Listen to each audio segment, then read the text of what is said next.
Scientific notation. We have M, which is our mantissa. The mantissa must be at least 1 and less than 10. So that means it needs to be any number between 1 and 9. N, on our base of 10, is our exponent. Very large numbers will have a positive exponent, and very small numbers will have a negative exponent. In this video, we will focus on the positive exponents. In our next video, we will focus on the negative exponents. But think about a number line. As numbers go to the right, they get bigger, meaning they are positive. So the more right a number is, the larger it is, the more positive your exponent will be. Very small numbers are going to be negative, and they will be to the left on a number line. So that is why they are negative. So let's talk about large numbers, numbers that are bigger than 1. With numbers larger than 1, you will move the decimal point to the left so that there is one non-zero digit to the left of the decimal point. Then you will count the number of spaces you moved the decimal. This will be your exponent.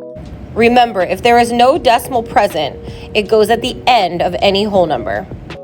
Let's take a look at our example. We have 65 million. We need to write this number in scientific notation. As you can see, we've notified that the decimal point is at the end of the whole number.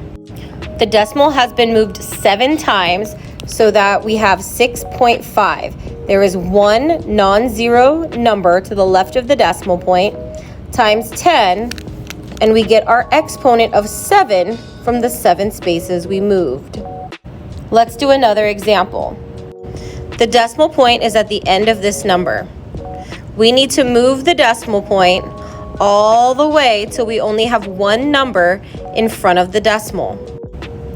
2, 3, 4, 5, 6, 7, 8. So we move the decimal point 8 times to the left so that we can get 2.898, one non-zero number to the left of the decimal point, all other non-zero numbers to the right. And then our base is always going to be 10 in scientific notation, and our exponent is 8 because we moved the decimal 8 points to the left. To take numbers out of scientific notation and put them in standard form when given a positive exponent. So if an exponent is positive, the number needs to get bigger. So you will move the decimal to the right. We were given 2 times 10 to the 9th as our scientific notation. The decimal point is at the end of the 2. We know we need to move the decimal 9 spaces to the right because the exponent tells us that 9 is the number we need to move. Once you move it, you put the decimal point at the end. We now have our new number, which is larger than what we started with when we had scientific notation. Here's our next example. We have 8.95 times 10 to the 4th. We need to move our decimal point 4 times to the right to make this number bigger. So 1, 2, 3, 4. And you go and hug the numbers when you do this. You don't want to stop on a number. You want to go completely around a number. You fill in any spaces with zeros. 89,500 is our new number in standard form.